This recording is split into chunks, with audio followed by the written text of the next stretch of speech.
Hello and welcome to this skating lesson. My name is Dave Leese, and today I'm thrilled to welcome Rosalia Palumbo to tell us about the Krigor Studio Camp that's coming in December. Rosalia, welcome to the show. Hi, Dave. Thank you for having me and for talking about our camp. So you're really like the engine behind Krigor Studio who has to deal with Igor all day long, and you come up with a lot of the ideas. So tell us about the camp on December 28th. It is our second winter camp. The first winter camp was a lot of fun. It was a nice group and everyone just had a great time. So we decided to do it again. It is December 28th. So that's that week between like Christmas and New Year. We understand some people go to family, other people are still around working. Other people actually want to come visit New York City and experience, the holidays in the city.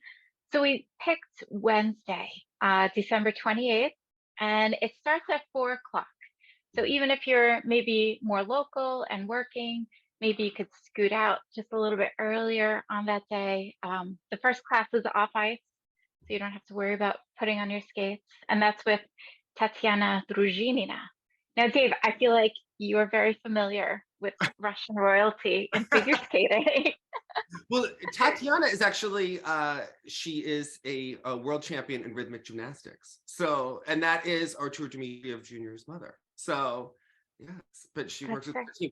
I do want to clarify that this is an adult figure skating camp. So this is your adult figure skating fantasy, a bunch of crazy adult skaters on the ice. There were between 40 and 50 at the summer one. How was the turnout for the winter one last year?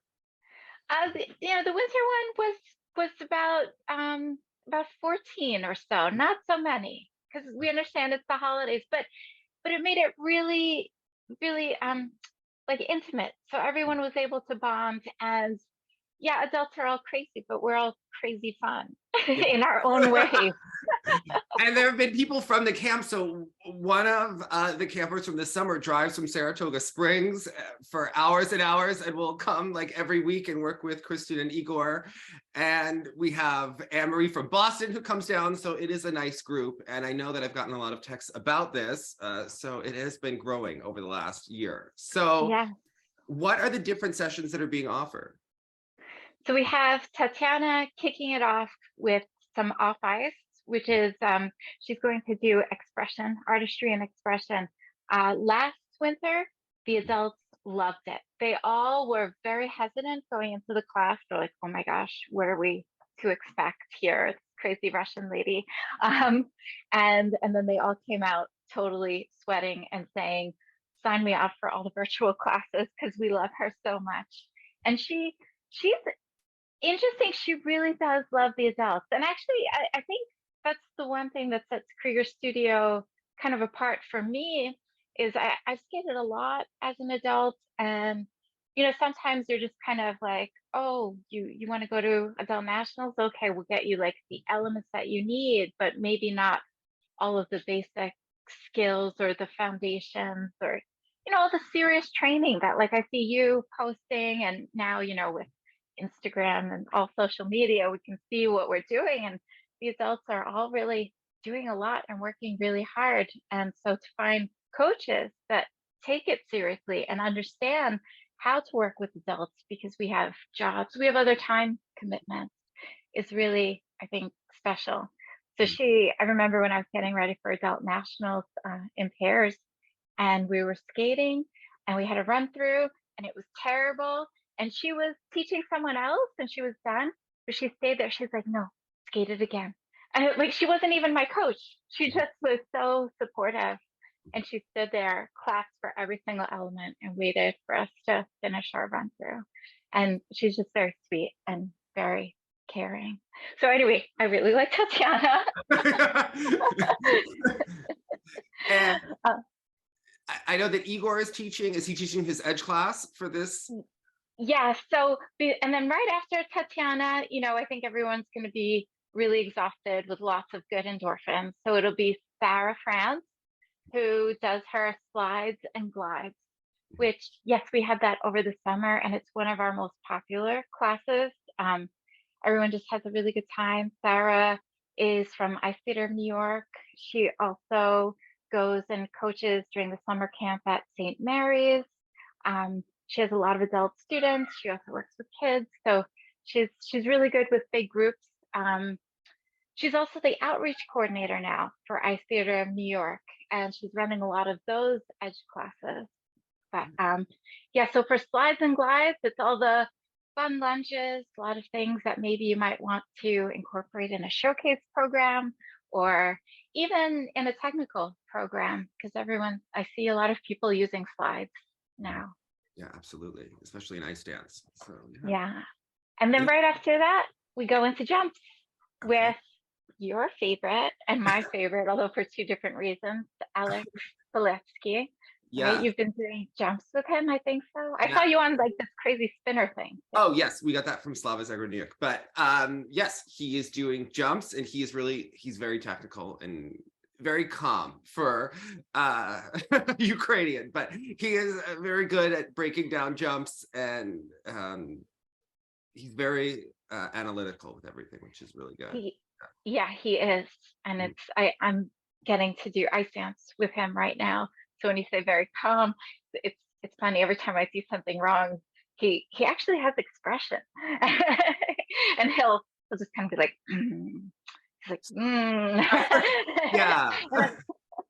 Especially because we're face to face. I'm like, I know, but yeah, he's definitely a really good technical specialist. I had to ask him to move so that I wouldn't see his face as I was going into my jump to analyze. But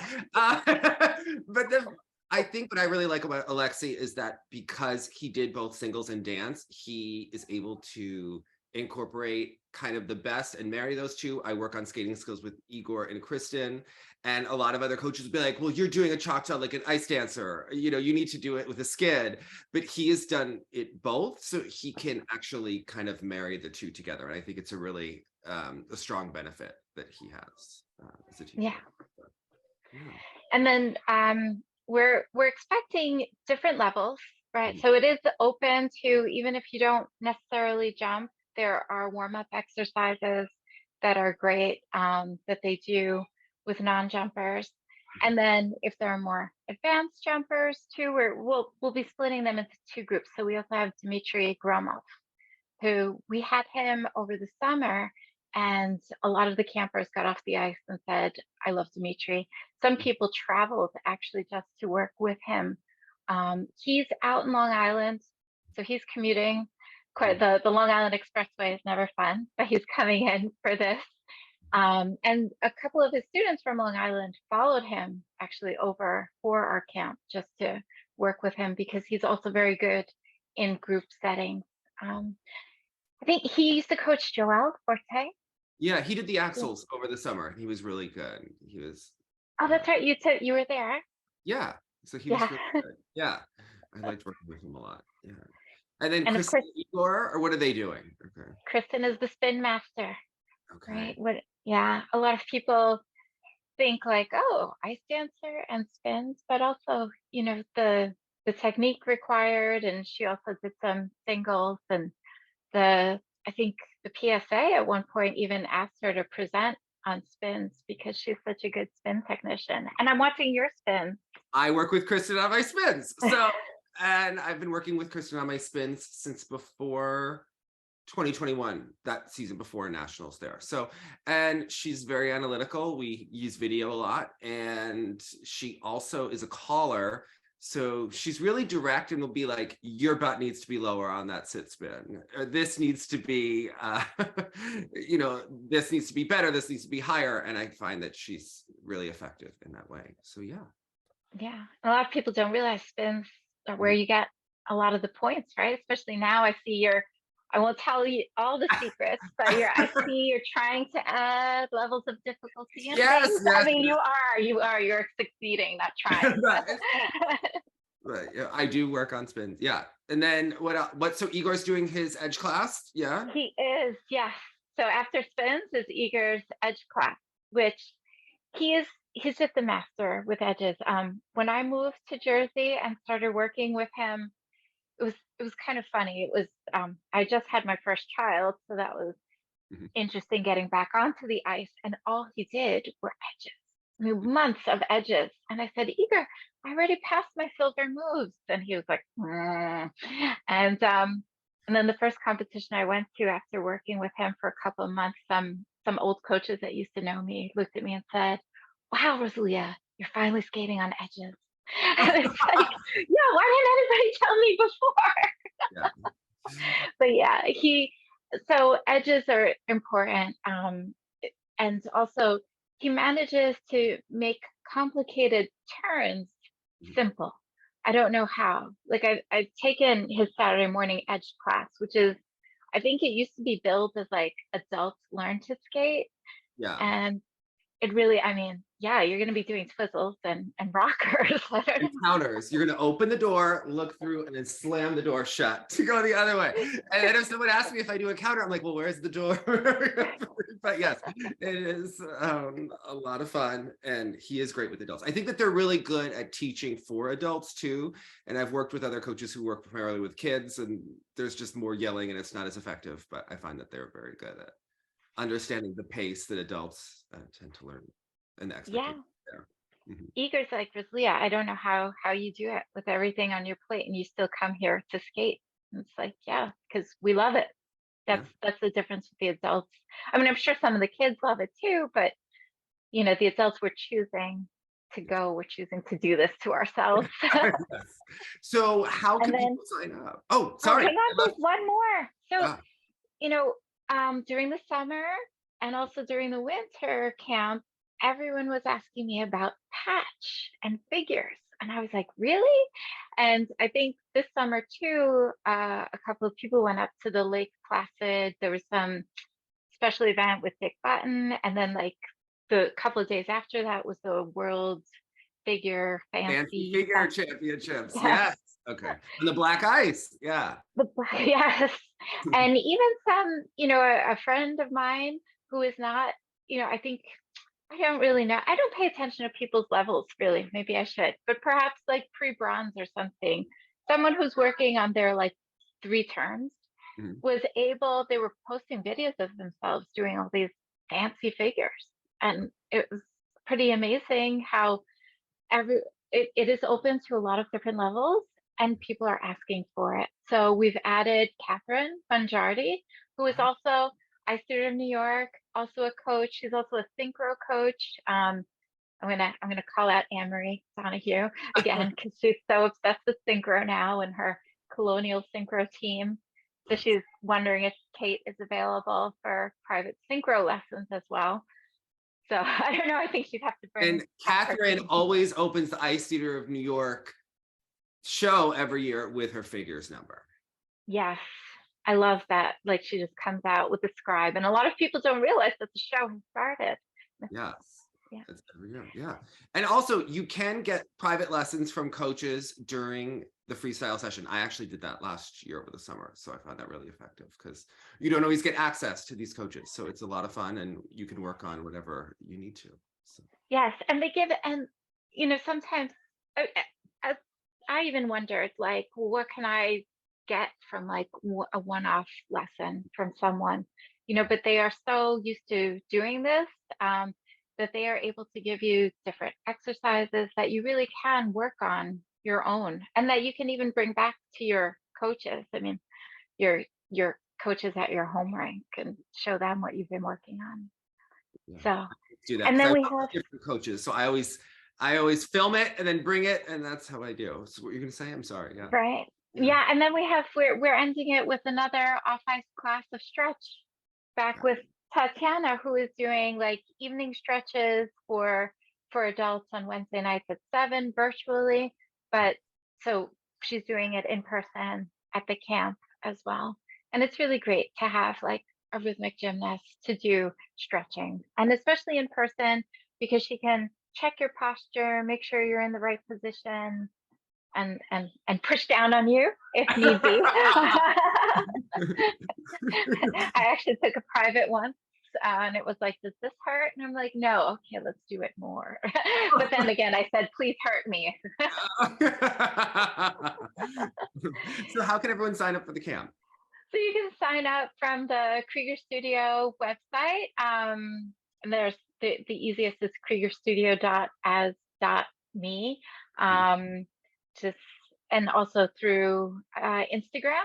I don't know if you follow us on Instagram. Well, yeah, I know you follow us on At Instagram. Krieger Studio. Yes, I follow you, Rosalia. So our Instagram is really helpful because it has like different videos, teasers, same with our YouTube channel at Krieger Studio. Now Instagram is great. It lets you put in the links and the stories. So you just click on the link. T-shirts, we have a little swag that we'll be giving out, where we'll have a little cocktail hour. And me, I just enjoy the community. So like you said, like we have one skater that drives pretty far, and she signed up right away. She took advantage of the early bird special. And I think like a couple of the campers are going to a concert after the camp. I don't know. And going into the city and skating at Rockefeller Center at like 1 a.m. I don't know. It's going to be a party. It'll be fun. It'll be fun. All right. Well, thank you so much for letting us know. I will see you at the camp. All right. Thanks for having us. Hello and welcome to the skating lesson. I'm Dave Lees. And I'm Jonathan Meyer. But Dave, I didn't know if you were going to talk about artistic, or what is it, rhythmic gymnastics today with the ribbons. That's very nice. Thank you. This reminds me of actually some things in the 90s that I knew and loved, maybe like some Klimova and Ponomarenko programs. You know, when people used to skate with like the ribbon. I mean, of course, our girl Oksana Bayul, you know, she's with us in our hearts always. So Always. if you are new here, please subscribe below. Remember to smash that like button. We are going to be discussing, you know, our love for former Soviet divas. As in they're formerly divas, or they're from the former Soviet Union, or both? They're from the former Soviet Union. Listen, I really try not to use the word Russian colloquially to discuss a group of people that used to be one team and now are two, and yet there's overlapping alliances. And, you know, yes. Yeah. Oh, I mean, not to jump right in and do crazy things, but the green card interview that finally came out. Yes, I've been working on it as the blade turns. Like when I say working on it, like hours and hours of research and things like this. Remember when eteri called me a liar when I talked about this over the summer? Yeah, this has been in motion for a long time. And they're now like, oh yeah, of course we applied for a green card right when the war happened. Sure did. Yeah, yeah. And after we called, or before we called Dave a liar for just saying what we had done. You know what's amazing about that is that in the moment, this is the way social media works. No one ever has any context. So no one will ever like remember that she said that. Like everyone at the point when she says it, people will just jump and they're like, she's right, you're an right. It's the same thing as when you know, one skater was accused of being a sexual predator and a bad thing happened and people, I don't know, called me a murderer. And then like years later, it was like, there's never, no one walks those things back. Yes. That's just just the way it goes. Dig those heels in. Yeah. Yes. And you move along. It's okay. It's okay. Yeah, okay. So, okay. But actually, I had to tell you, because of these things, you learned how to not be like affected by them. But when she posted, yes, I was like, okay, this will make a great video. My only response was like, oh, this is about to get annoying. Where you're like, I gotta put my profile on private. Yes. Yeah, yeah. I was trying to think of like a proverb, but I can't think of one. Okay. No, it was like, I remember like I had meetings that day and I was like, oh, this is gonna Here we go. Yeah, okay. Here we go. Yeah. It was like you have like your creative mind, and then you have like your, oh my God, we're in the mood for it. But that's okay, because when you are in a situation like that, usually the more famous person wins, right? So you know, like you're right, but you or the person with the most bots ready to come for you. Yeah. Yes.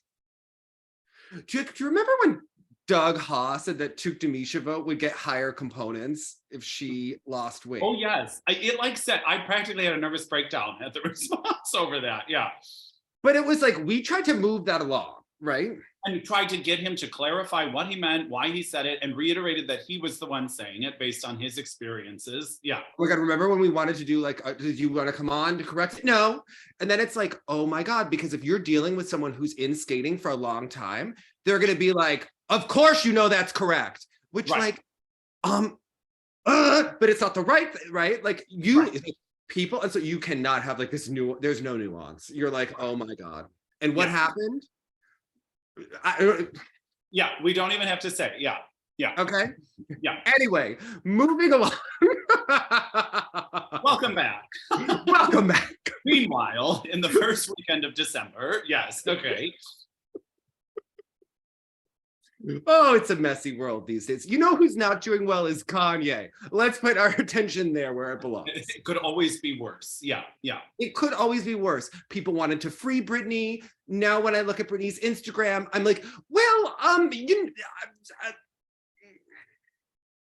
it's hard to always know a full story. Yeah. Also, there might be more than two right options in a certain situation. You know, maybe 100%. Yeah. Okay. Check. Moving on. Next. Covered Kanye, Britney. All right, what are we up to now? So yes, there are no ice dancers left in Russia.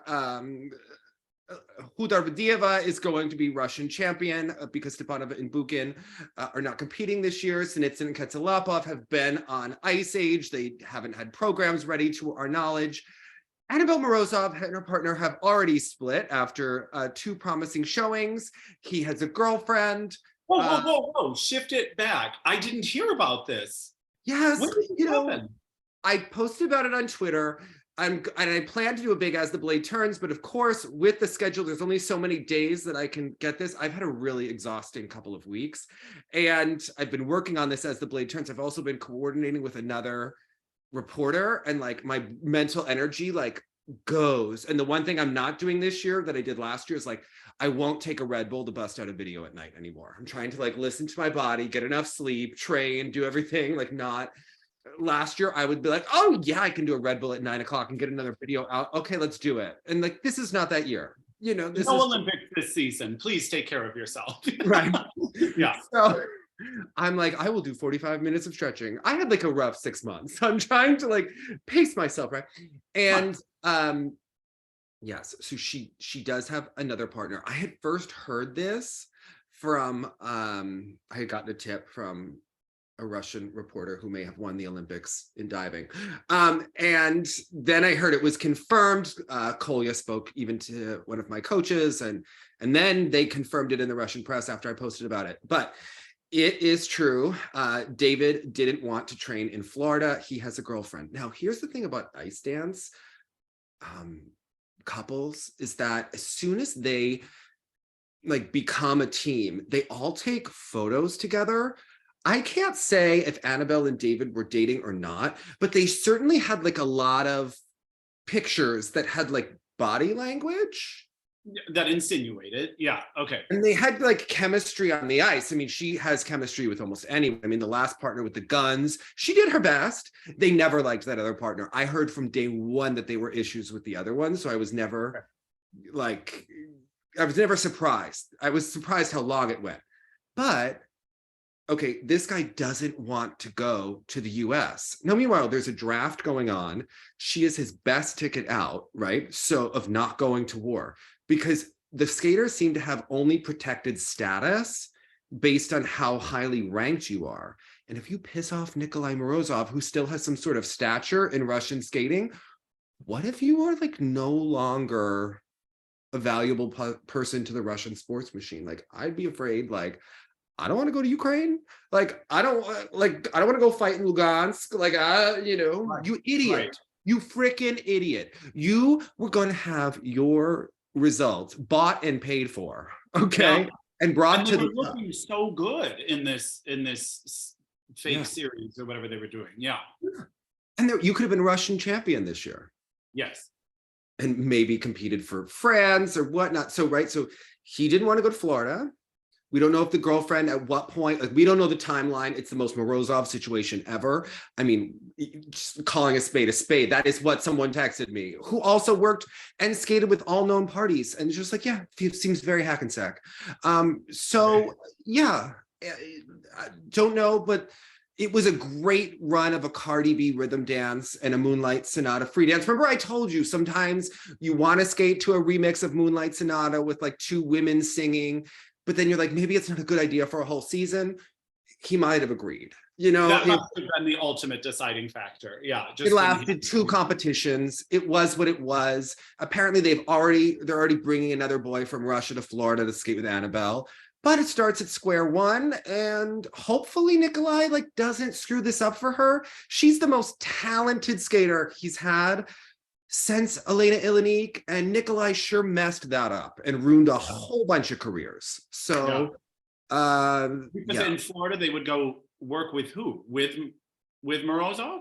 Oh yeah, you know that he teaches at the same rink where Morgan Cypress was when he sent those pictures, allegedly. I didn't know that you could cross your eyes. Whoa, that was scary. Oh, I do it on stage all the time.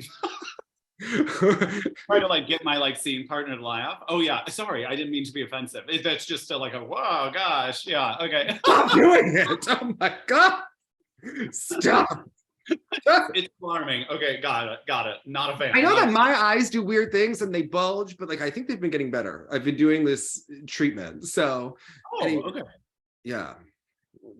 I have something that's a trauma response with my eyes that make them yeah. Oh, okay. Yes. So listen. Trigger you with my. No, that's fine. But if you ever see any Russian videos about me, they will pick the worst shots and use it. Okay. Yeah. The one that they took of me where they put me with Tarasova with all the flames behind me, they chose a nice publicity shot I had. So that's good. There was a video about whether or not I could skate, but they used a video from 2 years ago and then some stuff now. And I was well, there are other clips you picked, but yeah, I mean, hello, but if it doesn't help drive your narrative you're looking to push, whatever. All press is, I guess, good press in the SEI. Who knows, right? Yeah. So, moving along, what were we talking about? Nikolai, Elena Ilinik. How, she was screwed politically after she dumped Nikolai, and that whole partnership with Nikita split up, and they were never the same the way it was. Yeah.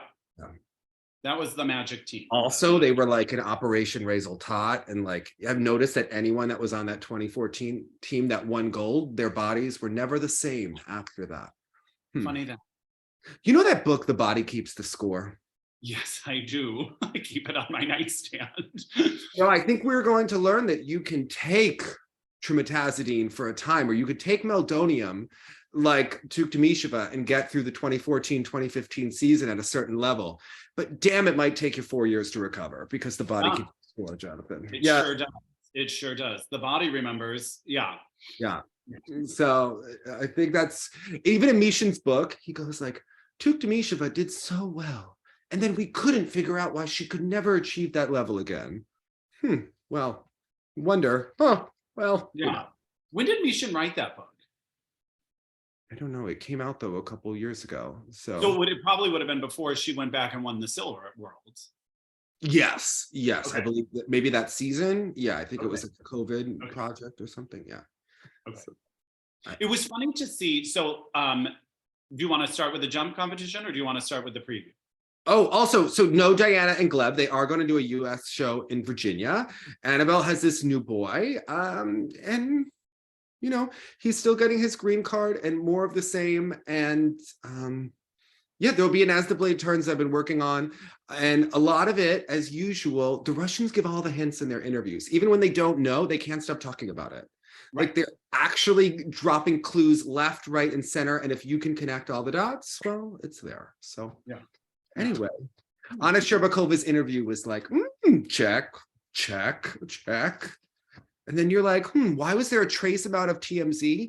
Well, when someone's well, if I work out, I lose 200 grams, and then maybe I gain 300 grams with eating. And then, listen, and then remember when we had Slava on the show during the Olympics, and he talked about being in a hotel room with Dudikov, who had a spreadsheet of everyone's weights back at home when they were, I don't think you need a spreadsheet to tell someone they're too fat to jump. That might have something to deal with something else, Jonathan. Right. In fact, yeah. Why would you be calculating this? Maybe the amount of TMZ that someone might be given might be based on their weight.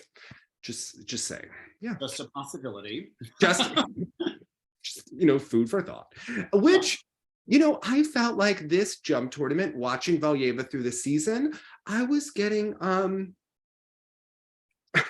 I was getting the feeling that this jump tournament was brought to us by Channel 1, Xenon Gas, TMZ, Meldonium, and a whole lot of hosts, but they put on a nice show for everyone. Yes. Well, it was fascinating because, again, to me, there's something quasi interesting about the concept, but again, it would be like going to an opera and just like hearing a series of high notes only.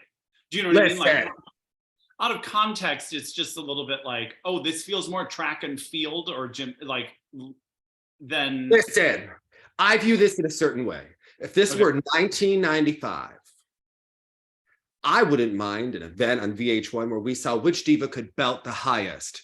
And you invite Celine, Mariah, Whitney. But wouldn't you still want it in context of the song?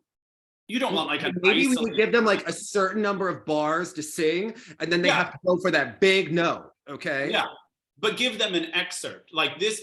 It's funny because they had such high production value. Actually, they had all the jumbotrons and all these little booths and all this sort of setup. And first, it's like these team events, and it's the individual knockout round and all this sort of stuff. But it does feel a bit like you're watching a practice because everyone's on the ice. It's kind of for 5 hours. It was too long. It was too long. And I watched. Who was that man with poor Zagitova? Oh my goodness, that was a new personality to me. And I didn't know him. I didn't understand. We haven't met him a long time. Maybe he's known in Russia, but we haven't seen. You know what? I missed Jagutin. I missed Jagutin next to Zagitova. I don't know where he was, what was going on, but listen. And I don't like, is Zagitova good on camera for 5 hours? The way that they write about her, I don't know if that, I think shorter might be better, short and tight, scripted, sound bites, right? Yeah. Or you have Zhenya. A couple seconds, yeah. What was Zhenya, like taking too many photo shoots? I don't know, where was she? But like, I don't know. I want to see Zhenya and Zagitova maybe do it together for that long, see if they could pretend to be friends for that many hours on camera. That could be fun for everyone, really. Agreed. Yeah. I would actually watch that part instead of what I did here, which was fast forward through it and just get to the jumping. But yes, well, the Eteri's reactions were really the highlight of the show. Like it really felt like Mishin against Eteri, and just watching Eteri's reaction of Akatieva was incredible. I didn't like it. I didn't like I don't know if she thought she was being cutesy because when they replay it, like everyone in the arena is laughing. And then I asked you to look at Akatieva's face and see if she thinks it's funny and for the camera, because she went and did this beautiful quad, triple, double axel or whatever it was. And Eteri was like livid that she did a 4-jump combo instead of 5, and her and Danny G pretending that they were like mortally offended and all this sort of stuff. And you see Akatieva, because the body keeps the score, it just shut down. She shut down during it. And then Mishin almost had like a similar experience where he wanted one of his skaters to have done 5 instead of 4. And he was like, you know what I mean? It just did it in a different He's playing it up too. By the way, Mishin, these are degrees of Russian coaches here. I don't know that Mishin is accused of being a saint by any stretch of the imagination, okay? But in this narrative, he and Tuktamisheva like become the anti-Eteri, so much so that some of the people that comment on our social media act like Tuktamisheva is a clean athlete. Like, I love it all, right? Yeah. That's also great. As if there's not a state-sponsored system going on. So all fun. Yes. I mean, it was interesting, and we had talked about this last year when they did the jump competition, or maybe it was during COVID that they had done it for the first time, that I thought, given how gorgeous I find Elizaveta's quads on Instagram and stuff when she does them, even though I know they're out of context and just on Instagram, they are, to me, the most beautiful quads done by a woman ever. I've never seen anything with that arc and that ride out and how beautiful it is. And I was disappointed in the past that she was not trying them here, because yes, you want to win in the moment and all that sort of stuff. I don't know if there was prize money involved or what was the motivating factor. But they got like 1 million rubles. I think Valyeva did. Yeah. Okay. But it was just fascinating to me. She didn't take those opportunities to sort of test run some quads. She always relied on the triple axel. So here we saw her attempt 2 quad toes, and was close, but ultimately fell on both of them, which was unfortunate because when everyone else is doing 4 or 5 jump combos, their scores were obviously astronomically higher. But it was interesting to see her sort of attempt them under competition lights. Yeah, I think it's interesting too, because a lot of people will write into us about this year's Grand Prix versus last year and that there aren't quads. And some people feel like they saw the best of skating last year. But I thought a lot about that paper that I tweeted about that's on the FMBA website. And it has to do with the Russians, how they have studied, or they believe that after, at 15 to 16 is like the prime age for these elements, and that it only goes downhill afterwards. And that after 18, someone should be going through puberty or having hormone therapy, which a lot of their skaters will talk about colloquially and casually in interviews, and not do the elements. Now they lump the triple axel in. I think that we've seen Mishin's technique for a triple axel is different than an eteri technique, and Tutberidze has been more successful with that. His male skaters have also lasted where eteris haven't. And I think that has to do with the technique plus puberty plus the training loads that go on the body. But what we're seeing is Tutberidze is not as consistent with these quads as the other athletes are. And it really does make you wonder about what the ISU has really promoted, because they put such a value on the quad and really ignored the skating skills and the program. If you look at Sherbakova or Trusova last year with the components that they were pulling in, especially Trusova, with the skating. And you have to ask yourself, and remember that the Russians were the ones via Lakernik to push for the quads with this judging system, and that there's kind of been like a bastardization of the sport, right? But I think we're seeing, without this country in skating, we're not seeing the quads in the women's discipline, but we are seeing good skating, which we didn't see before. And interesting programs and just overall quality skating skills. Because when I watched this jump competition, for many of these skaters, I preferred it to having to watch their programs. Yes. So I appreciate doing the quads, but I don't like all of I certainly don't like a Tutberidze program, right, this season.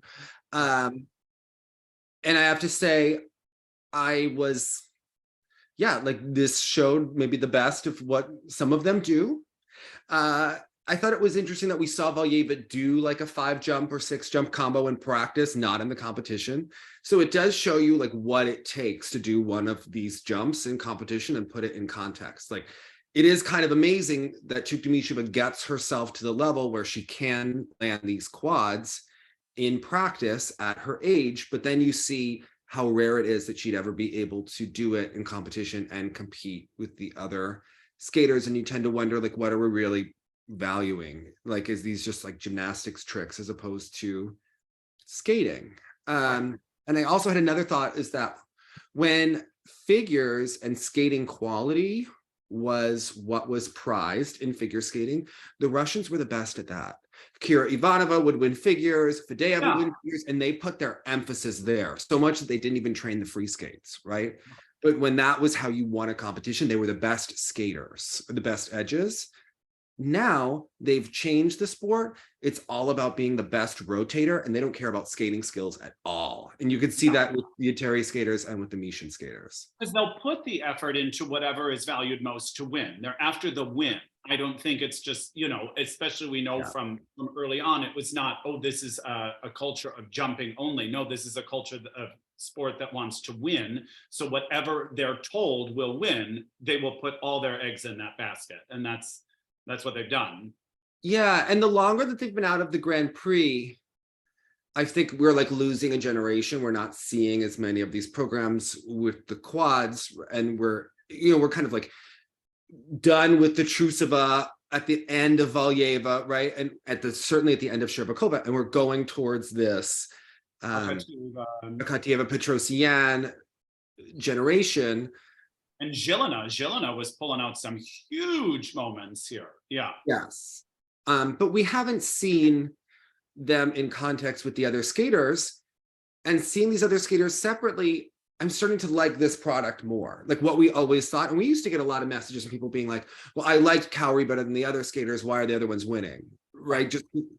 and I have to think like right now, I don't feel their absence. Like it almost feels like they're off on their own planet, and I'm okay with them staying there for right now. Like it's their own brand of skating, and they feel like two different disciplines almost. It feels like a different sport, really. Yeah, 100%. I mean, it was interesting because they even incorporated pairs here. Mhm. We saw Mishina and Galyamov attempt a side-by-side triple Lutz. She nailed it. He was pretty close. And then we saw Boykova attempt a quad sow, I think it was, a throw quad sow, and unfortunately it was sort of a splat. But again, even in these pairs elements, I was like, this is like, what are we doing? I don't know what we're reducing it to here. Yeah. There was a cool event years ago where we did see Berezhnaya and Sikra try a throw quad. I mean, it is cool to see people try these elements and push themselves. So I was thinking, imagine if this had existed on an international level with, say, like Megan and Eric were competing, yes, or Aliona was competing. Like, this would be a fun place to just like try out some elements out of context and see what you could get. Mhm. But again, even in that, I just felt like, what are we prioritizing here? For me, I like the art and the performance, and I want to feel something as well. So when it was so like this, again, I just felt like I was watching track and field for a little bit. Now, considering how Megan and Eric were discussed in the Russian press as like really awful, ruining the sport skaters, I thought it was funny because when I was going through Mishin's book to take notes the other day, he described the Moskvina-Mishin pairing as being the Duhamel and Radford of their day. So they had the Protopopovs, who were beautiful, and like Tarasova and Morozov, and they were the first ones to do the side-by-side double Lutzes, Moskvina and Mishin, so much so that people, he claims that people talked about them like Duhamel and Radford. So I thought that was just like an interesting nugget that gets lost in the shuffle. And I didn't know if Megan knew that. So I thought that was just an interesting little context for people. So, yeah. But there have always been these debates in skating going on. I think the pharmacological approach perhaps a little bit of a different bend to things. So some of the men here, like Peter Gumenek, is just like riding such a wave for him in this season, and just looks so strong. I mean, this is someone who I think probably would have been a factor on the Grand Prix. It would be interesting to see him because I enjoy his programs too, but I mean, the jumping here was just phenomenal. And I will tell you what, this year, I don't know if we're supposed to always sound so lecherous. I always find a way to do so. Makhar Inyatov, I'm like, oh my gosh, that is like, he is giving me everything I want. And he was doing, again, these like quad loop, triple loop, double axel. It was sensational to see Aliev doing pretty well here. Samarin at a time, like, when he lands his quad lutzes and flips, they are among the finest in the world. It's just when he doesn't, it is not. yeah. So it was just fascinating to see all of these people sort of ride a different wave of momentum in and out of this competition. I think Peter came out smelling like roses, even though he didn't win the overall knockout round. I think he was second. It was still a huge showing for him. I always get nervous watching Semenenko. I've never felt comfortable with the response to what happened to him at that show in the Russian press. We saw someone be dizzy and fall and have a real reaction that appeared like concussion syndrome, and it was brushed off in a way, and perhaps they had to, but it's just been very uncomfortable because we have seen with skaters like Joshua Ferris or even Julianne Seguin, the long-term effects of having concussions and how that has impacted their lives. So I think it's more of a natural out of concern thing, not shaming the skater. No, of course not. But we have to put it in context because they're going to say this, and this. And I'm saying because of what we saw from Josh Ferris, what we have read about Julianne Seguin, like it is concerning when a skater has such a horrific accident like that. On film, I hate it. I hate it. Yeah. So you don't want anyone to be going blind or losing, the ability to write or use a computer. Or a quad sow cow in an exhibition. You know what I mean? It's not, but yeah, It was an interesting thing. I think Arseny Fedotov, it's funny that he is like the last one standing with Eteri's boys. Others have come and gone. Mark Lukin left. He just left his coach after this. So yeah, lots. What's interesting to me were also okay, first of all, we need to find out who the man in the brown coat sitting behind the Mission camp was, because whoa. Yeah, you texted me about that. Yeah. He was also, attractive. It's interesting who wasn't there. We didn't see Trusova, obviously. I didn't know if we would see Mark. And I was surprised that he was not in attendance. And you know that Eteri lost the jump tournament, right? She did in that team. But I mean, although skaters from various camps were being to Plushenko though, right? But it's just as interesting how much things have changed in Russia over the last year. Yeah. Plushenko was so pro-war, and Eteri was so absent during the beginning of the war and was not pro-Putin, deleted everything. She spent a lot of time in America. Her daughter's new husband applied for a green card in the US to be a US citizen, Jonathan. You know, they act like, oh, I just applied for a green card. He did that to be a citizen of another country, yes. And we are seeing that she is having, you know, the establishment is still behind her, but it's not the Eteri monopoly as it was before. In my opinion, in any sport at any time with any coach, I don't want to see that monopoly. No, but I think what's interesting too is Tarasova gave an interview the other day where she said that Plushenko is becoming a great coach. A year ago, she was saying that he's not a real coach yet. Now she's calling him a real coach. You just see like Tarasova knows where her bread is buttered always, and her opinions change like the wind. But it's, you know, she hated Eteri. She loves Eteri. She's her best friend. Then Plushenko wasn't a real coach. You know, she called him an idiot when he was criticizing Yagudin. Now he's a real coach. Now he's winning the jump tournament. Just like pay attention to the way that the winds are blowing. It's a great soap opera. Just to be clear, when they had like a white, red, and a blue team, and Eteri represented all the skaters for the red team and blah, blah, blah, blah, blah. But they weren't necessarily all their skaters. Not necessarily. Yeah. So they were like the captains. Sort of like Plushenko's skaters won the thing. He was just sort of the figurehead of the white team or whatever. He was, because obviously there are pairs involved in this as well. But he was like a team captain and a lot of his single skaters, but they did win that event. And in this instant, it gave a real vehicle for Elena to shine, where she has not in the past competitions. Yeah. Have you ever seen her skater program? I have never seen a skater with less musical interpretation, but they also pick horrific music that's always on top of her. She makes Brady Tennell look like a Bolshoi ballerina in general, and musical as the day is long. Elena, they have her skate to Love Story. I mean, really just like heinous pieces of music that they just skate through. So yeah. There you have it. Yeah, but I've also worked with Russian choreographers, and sometimes they put the steps together and then you put it over the music and you kind of add the arms on the music. It's not like everything is choreographed to the beat the way maybe Sandra As we've said on the show, what is the music asking for? If you listen to it, it will tell you. It will tell you exactly what will look. But in the IJS and in this era, where it's more important to hit to get high and low. And you know, I meant to bring this up when we were watching some of the Grand Prix. Which is why everyone skates to circles, because it has the kind of music that you can just like add arms to. But this is the season of these like half-assed illusion moments in the step work sequences. And man, can almost no one do it effectively. It must be a way for them to guarantee a certain level or bullet point or something like that.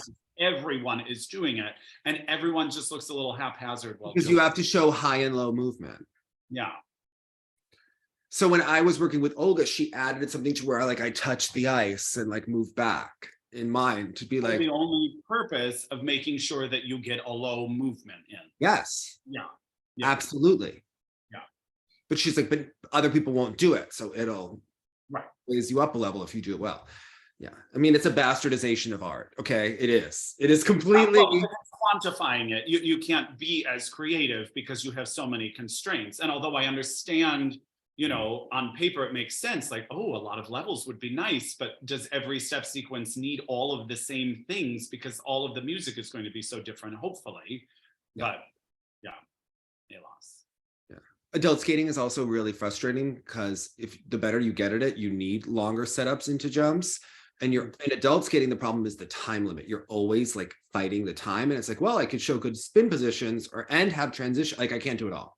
So you're like, it always seems like if you get better at the level, like you're like 10 seconds shy of what you would like to do, or 15 seconds shy, rather than which is back to that old Dick Button comment, like the time period should be, or the time requirement should be like a period of time, like with some flexibility, because why? And then we talk about these heinous music edits, but it's like if everything has to end at a certain second, it throws it all for a loop. No, like I'm literally writing to Hugo and being like, can you add some music here? Can you take this great piece of art and just add something? Extra chords or just repeat the phrase? Yeah. That's actually what I'm doing, because it has to work a certain way, and Right. Yeah. It's what I always say. Like, that's why people pick these piece of shit compositions. They know the timing already works. Yeah. And I went on like a classical music podcast or something during the Olympics, because they were like, oh, you know, I had worked with some of them professionally, and then they were like, will you come and talk about skating music? And I was like, you bet. And their first question is like, why do they do this? Why do they hack up these masterpieces? And I was like, it's not their fault, because it's too tricky with these time requirements and all that they're asked to do within such a specific period of time, that very little classical music is 4 minutes. You know what I mean? Yeah. And then now that you have to have music that you relate to, but also have something that's going to have certain crescendos in the second half of the piece so that you can put all of your big, right? Like it's just not natural. And that's why we remember those early 90s pieces. It was like, just throw in a new piece. You know, like watching a Tanya program in those early 90s, it was like, you just posted her short program the other day from 91 Worlds. It's just sort of like a mixtape. I mean, it's also why soundtracks can work well, because they're shorter. They are written to like a 4-minute period, and you can edit it. Designed usually to evoke emotion that goes with the film. So it's kind of doing the heavy lifting for you in some ways. Yeah. But it is challenging, yes, for sure. But let's talk about the Grand Prix Final. This is the first Grand Prix Final in 3 years. I keep forgetting that. Oh my gosh, yes, because Japan was supposed to have it last year and cancel it, right? Yes, and there was no Grand Prix Final because of COVID the year before that. You know, Kostorная is the reigning Grand Prix Final champion. So there you go. And I'm actually, I'm excited for the Grand Prix Final. We haven't had one. And I remember that it was like a real buzzkill last year. I remember like our YouTube channel was popping, people were getting into the season, and then it was like this like black hole for almost a month because there were no events, and we didn't know with COVID, with it coming, you know, people were getting depressed. There was the politics of it. Now we have like a triple demic coming, and it's just kind of like, well, I'm vaccinated. What are you going to do? Okay. Right. Like, and it's because we wear masks. So now like the flu and RSV and COVID. So people might be getting sick about all sorts of stuff. And you know what? We're just going to deal. So I'm very excited that hopefully we'll get the Grand Prix Final underway before we have a triple demic, you know, and let's do it. Okay. I have to say, I'm excited to have like at least 3 good pairs in an event. It's been a really long time since we have seen 3 watchable pairs in a competition. It's perhaps been since the World Championships, and that wasn't the cleanest event. Yeah. I mean, what's interesting to me about the pairs event will be to see the Japanese team against Alexa and Brandon. Excuse me. Are you not excited to see Queen Deanna and to see? Well, of course I am, but we have seen Deanna versus Alexa. But she has one bad competition the week her grandmother dies, and you're just like writing her off. No, I'm not writing her off. Have you seen how attractive her partner is? I mean, she's more attractive than Alexa's partner. Well, you know, I mean. Yeah, you know. I mean, it will be interesting because I don't know. Who do you anticipate will sort of make the biggest splash here? I think right now the Japanese pair is riding a big wave of momentum. To see the amount of growth from their first event to the second event, I'm curious if they will continue to grow now as she continues to feel healthier, or if what we sort of saw at NHK is about where well, I tried to put Bruno Marcotte's feet to the fire about a week and a half ago. And I don't know if Megan has this gripe about her husband, but I said, you know, Bruno, you can't just do your fucking laugh with me all the time. When you're like, I'm like, it doesn't work. All right. Yeah. I'm not buying it. Yeah. And as a fellow intense person, I'm sure Megan could relate. I was like, are the Japanese going to win the final? But notice how the Japanese are doing well. All of a sudden, pair skating is becoming a bigger deal in Japan. Right? Like they really need Daisuke and Riku and Ricci to get some interest going in these events. Yeah. You can't just, it is true, you can't just like lose discipline all the time or be a non-factor and hope it's like a big deal in your country. You have to have strength in there over time. I think Alexa and Brandon are the most, I think they're prepared to win from an experience standpoint. I don't know if they are peaked right now. I think they have more training under the belt, more experience under the belt. I think the Japanese are doing a longer game to peak at Worlds. I could see Alexa and Brandon pulling this out, but I could also see the Japanese, you know, obviously skating well and taking it. I think for Deanna and Max, her grandmother did pass away the week of the Grand Prix in France, and then she went to the funeral and got sick and got like really sick. So I don't know if they will lose a little bit of momentum, and then is that going to have people be like, well, she's really freaking old. You know, I think for them, this is now rebuilding. Hopefully they can be in the top 3 and pull out a good performance. Yeah, I don't see that being a problem for them at all.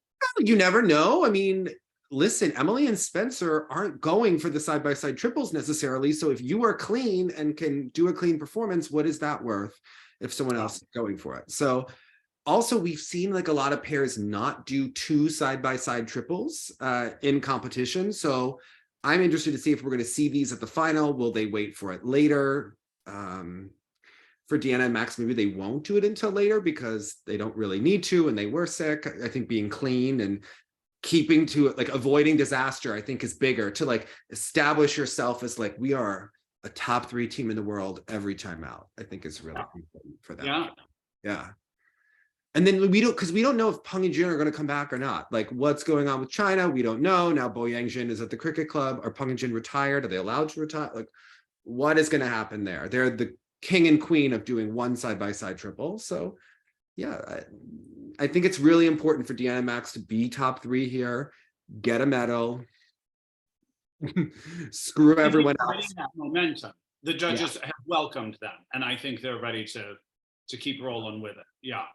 And then within Canada, that'll be huge because there'll be what, 1 of 2 potential medalists at the final for Canadian skating. I mean, they will be kissing their behinds. Yeah. So that, you know, rightfully so. Yeah. Listen, they could like do Stars on Ice shows after that, right? Which could help their funding because remember, she's not a citizen yet. So for them, it's really hard to get funding because she's not a full Canadian citizen yet. And until she gets her card, you know, what Gleb is waiting, how all that works, she can't get the same funding as other skaters. So she's really doing this out of like passion for the sport. So we need to push for her to make that medal rostrum. Yeah. The Italian pairs were not impressive to me at the other competitions. So I'm hoping to see a better outing here. And I'm curious to see if Emily and Spencer could maintain like a pewter position. Yeah. No, what about ice dance? Because I feel like you have been Team Piper and Paul for a long time. Do you think they have this one in the bag? I mean, it's interesting because when we talk about scores from competition to competition, we know it's kind of a moot point for most disciplines, except for ice dance, I think. Yeah. You know, I think to compare a Kaori score to a Alena score over here, it's like, it depends on the day and the mood of all those judges. Mm-hmm. But I think the ice dance machine has spoken already. Mm-hmm. And it has spoken clearly that Piper and Paul are leading this. followed by the Italians, followed by Chalk and Bates. Again, I was hoping somewhere I would have had so much more confidence in Chalk and Bates' world championship potential if they withdrew. Yeah. And they have not. And that's No, we saw them.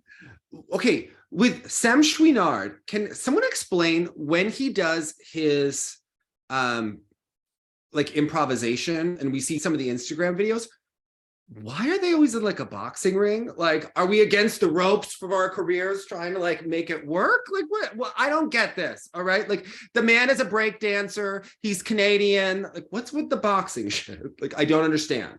I'm not against it. I just don't understand, Jonathan. Okay. Yeah, I wouldn't either. Is this like a level of Marie-France depth that I don't understand? Like, I don't know. I'm not Quebecois. Like, I don't get it. Okay. I never pretended to be.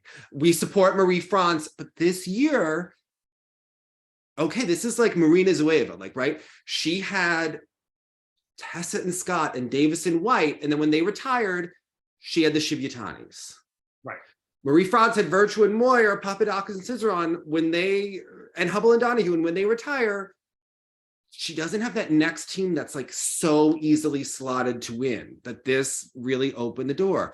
I think for the Italians, it comes down to the fact of like, they're just not engaging skaters. They're very technically sound skaters.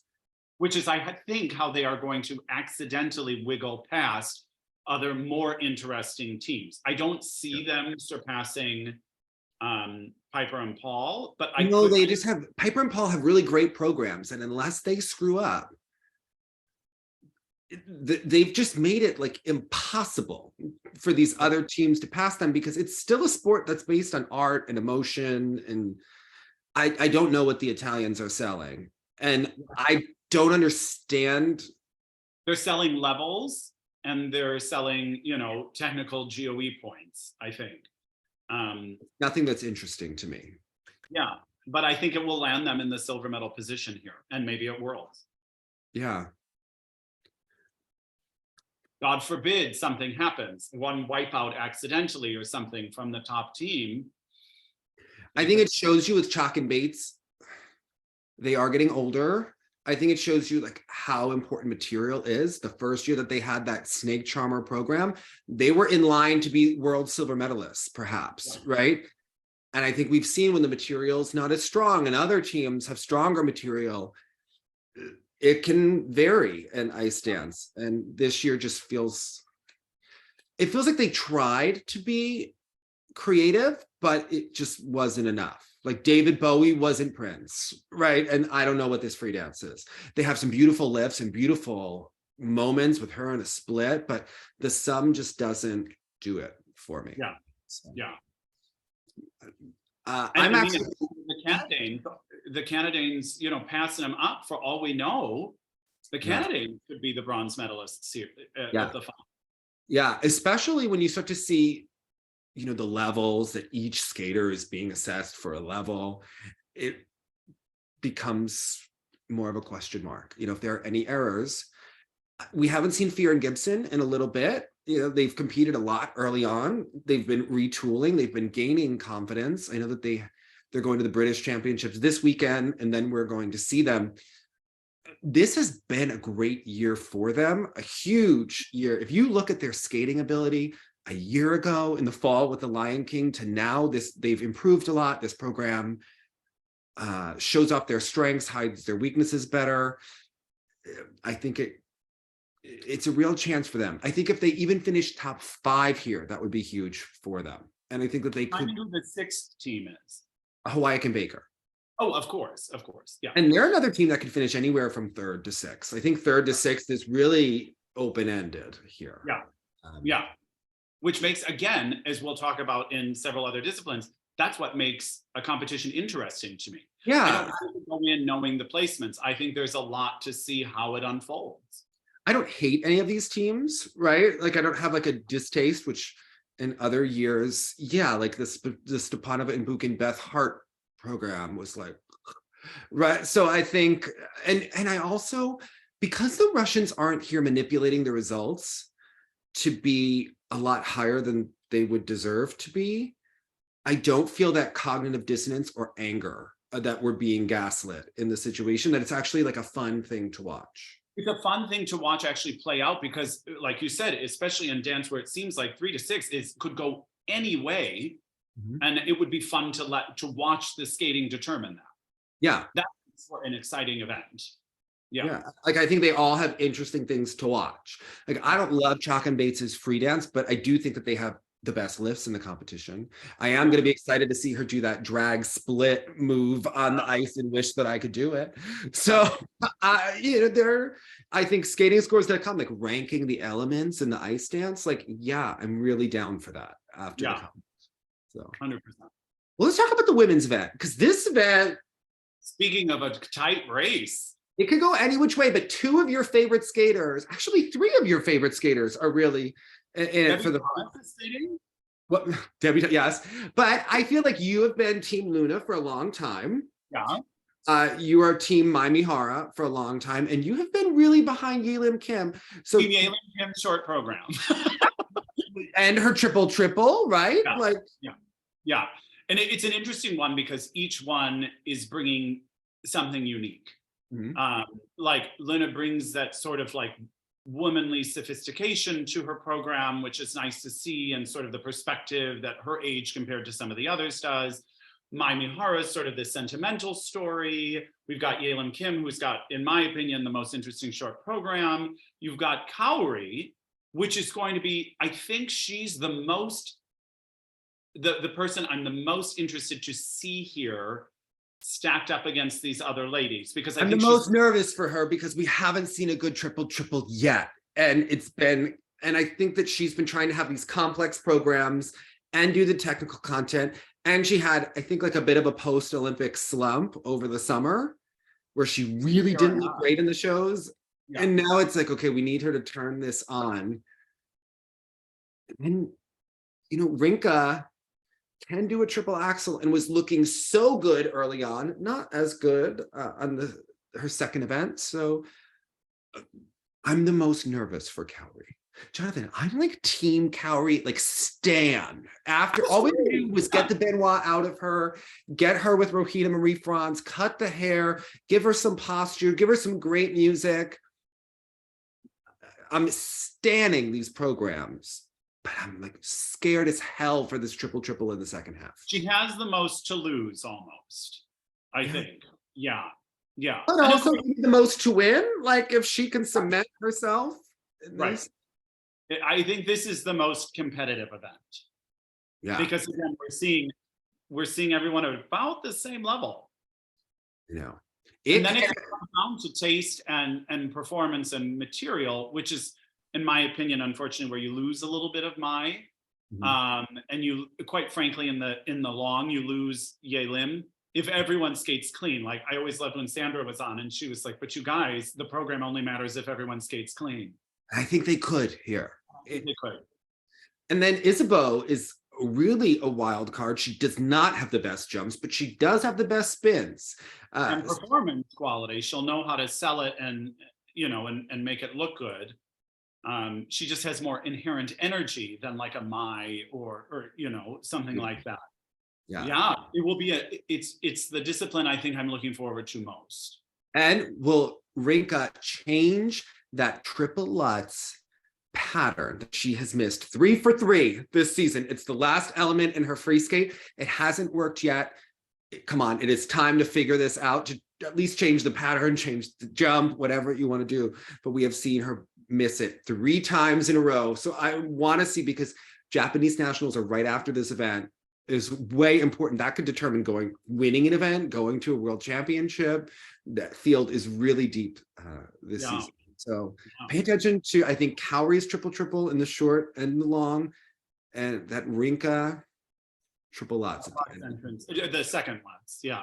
At the end of that program. It's on a diagonal. It doesn't look like it's set for her shoulders to get in place, and just food for thought. Well, how about the men's event? This really, to me, Ilia versus Shoma, I am really interested to see how this will play out. We have Kaomura, Sota Yamamoto, Shun Sato, and Daniel Grossel. what are you excited to see?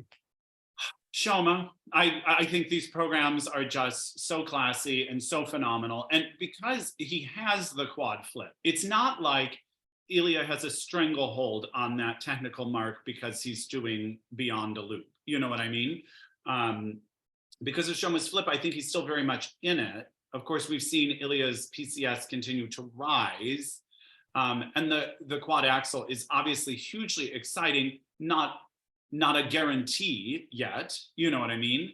But neither is Shoma sometimes, bless his heart. So I think it will be really interesting. Obviously, on a sentimental level, I'm rooting for Shoma because I like the material so much and more of what his skating represents. But it's also interesting, Kawamura, I am obsessed with his short program. Okay. I really enjoy it, but you've got a lot of guys that can, if they're clean, I don't know, this could be a pretty close call too for 3 through 6. Yeah, I really hope that Cal goes back to that blue, like electric blue jacket that he wore that was a little bit campier at the Japan Open. And then he went to kind of a muted program. I hope he brings that back because he doesn't inherently have that projection. And I thought it warmed him. And the music in his short program helps you sort of get that adrenaline going. I believe that Shoma's free is a work of art. I think that his short is not super strong. I wish he would actually go to that short program of the Michael Jackson that he was going to do, and then it became an exhibition. I think it would show great range between the short and the free. I don't think that we see as much range for him with these two programs. And that, but in the short, I feel he's safer from an Ilia. It's boring. Well, because Ilia doesn't have the cleanest. I think if Ilia is peaked, I don't want to see any of those cues for him. We know that when he's at his best, he has the best quads in the business, but he is human. So, and how many of those jumps is he going to do in practice, right? So I'm curious, you know, this is a big moment for Ilia, a lot of pressure.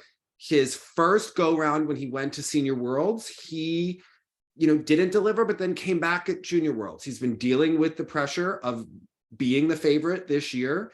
This is his first ISU title on the line as a senior competitor. And I'm sure that they want to win, right? And want to beat Shoma. I don't think that this is the only ISU title that he could win in his career or this season. So hopefully they don't put too much pressure on him. He's going for... Is technically something like Skate America not considered an ISU title? Not an ISU championship, right? Okay. When you talk about an ISU championship, Worlds, 4 continents, Europeans, Grand Prix Final, those are like the big ones. Okay. Those are like the titles, John. Well, yeah. Like the belts, the heavyweights, right? Okay. Yeah, Olympics, Yeah, okay. So obviously Skate America, very important, but not at the same level. So this is a big one for him in his career. So, and I think Shoma, huge for him. I think Shoma needs to show that he is the biggest artist in figure skating and the most complete skater. Right. And that he is mentally ready to go against Ilia Malinin and pull this out. Yeah. And again, I mean, oftentimes when we're talking about the artist versus the athlete, the artist is woefully lacking in technical content, but that is not the case here. Obviously, Shoma does not have a quad axel, but again, enough of an arsenal that he is very much in the technical running. Yeah. So it's not like we have to choose one or the other. With Shoma, we kind of do get both. Yeah. I'm down for it. I think in the junior level, I'm most excited. I think the Czech dance team they were absolutely wonderful during the Junior Grand Prix. She just trims down that flamenco dress because it gives me agita all the time. And she started to trip on it a little bit in one of them. But I think that dance team is one of my favorite dance teams of the entire season at any level. More than most of the senior dance programs. I love them. They are the fastest, most powerful, most energetic. I'm a big fan. Mao Shimada in the juniors, I think she has the most effervescent love for skating that we've seen since young Mawasada. So I'm really excited to watch her. Jia Shin has shown some great moments. Lucas Brassard was such a bright light during the Junior Grand Prix. So I'm excited to kind of watch them. Wow. And we also have Zagreb, the Golden Spin, which some years has been more interesting, more political, more Drama. Yeah. drama. Remember Ashley Kane? I mean, there are some big high and low moments that have taken place here. And I think we even see this is where federations are getting their next skaters in line who didn't make the final. We're going to see Matteo Rizzo again. The US, Tomoki Hiwatashi is scheduled to go. Ilia Malinin is listed. Obviously, he can't be in two places at once. So I'm curious which man is technically the first alternate because it's listed in alphabetical order on the ISU site. Camden Pokinen also listed to go. We are seeing Corey Cercelli from Canada, the Selevko brothers from Estonia, two skaters from Kazakhstan. So, this is going to be a good competition. Definitely worth, YouTube searching for. Now, the women's event and the women's field, it's tight. We're seeing Maybenice Merite again. Nicole Schott will be there. We are going to see Ella Chen. Wait a second. Okay, I'm not going to go there. Okay. Laura Naki Gutman. We are also going to see three skaters from the US, Brady Tennell, Lindsay Thorgren, and Ava Ziegler. So let's chalk this out, Dave, shall we? I think Ava Ziegler has a big chance, Jonathan. And what a huge moment it would be, because she's had some nice successes so far this season. I'm curious, if you're the federation and you have had these three women going to Zagreb, are you looking for certain things from each one of them as you go into nationals, and what would they be? Listen, early on, I was a big proponent of Lindsay and Ava going, for sure. For that experience or that mileage? Yeah, and to keep them in the points and in the conversation. But seeing how some of these skaters have performed lately, I'm definitely team Ava Ziegler going. I think she's a great shot. I think this puts her there. I think it was a complete mistake that they actually even made her do sectionals, and actually insulting. I think she should have had more seats. Especially after the fine performances she was giving earlier in the Challenger events. Yeah.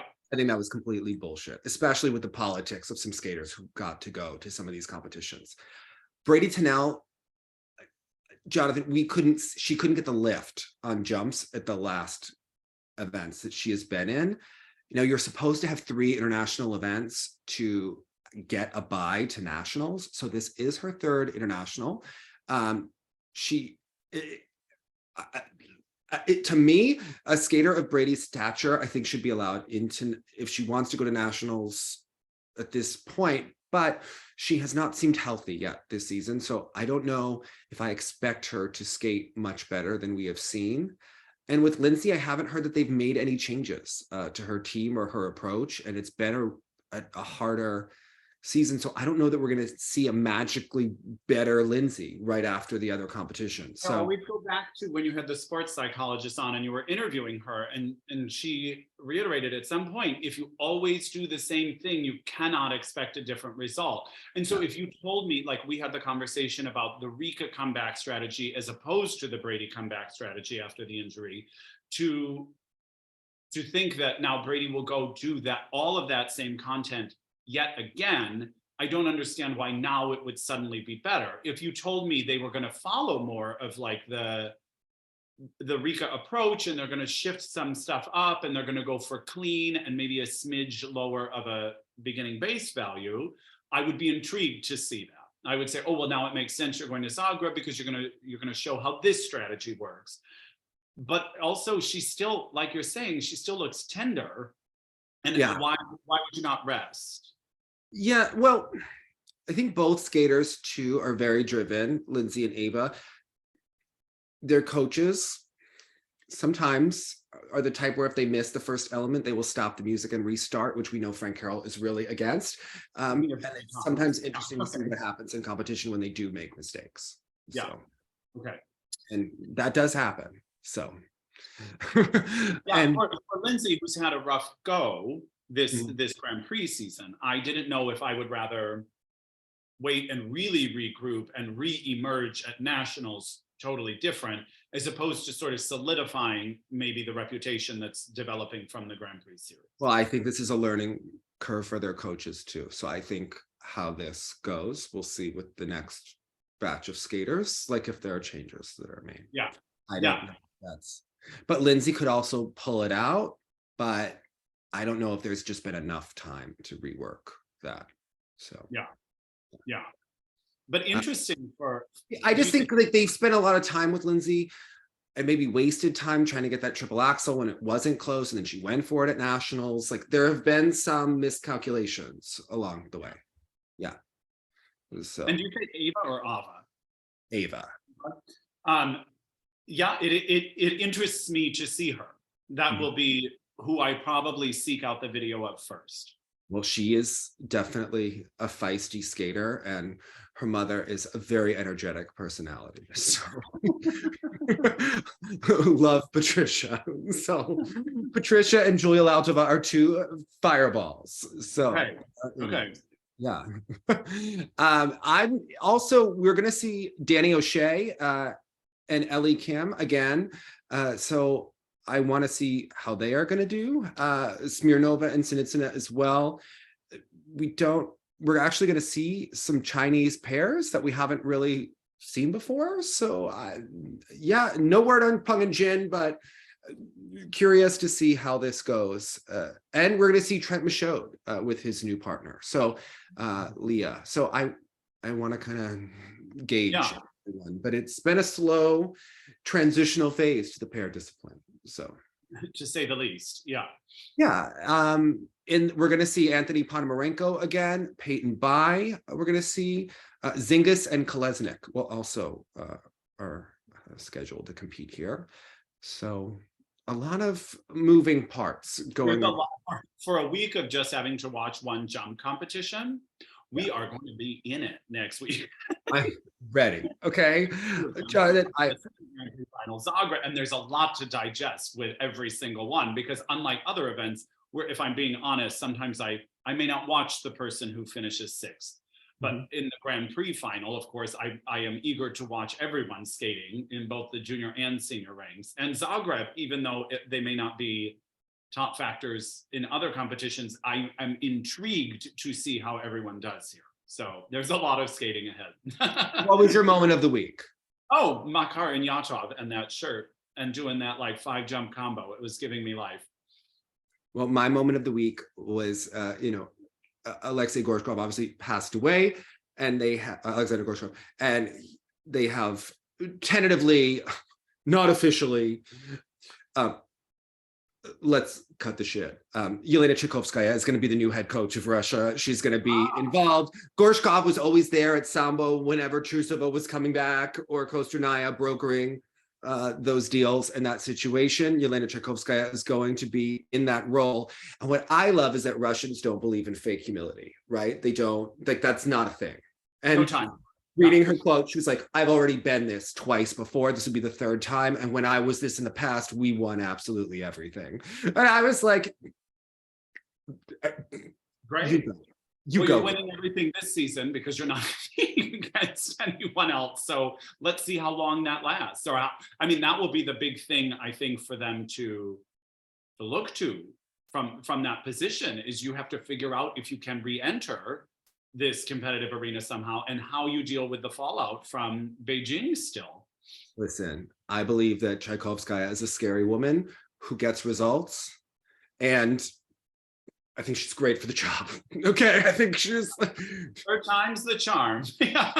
Listen, she got Maria Buchirskaya a world title, okay? And she also coached Pakimova and Gorshkov and Linachuk, okay, to Olympic gold. She's been around the block before. I think she can handle it, all right? That's fine, yeah, okay. She will be just... like, I think maybe even Tarasova is scared of her, all right? Yeah, okay. and she'll be just fine. Hold it edge and look sexy, everyone. But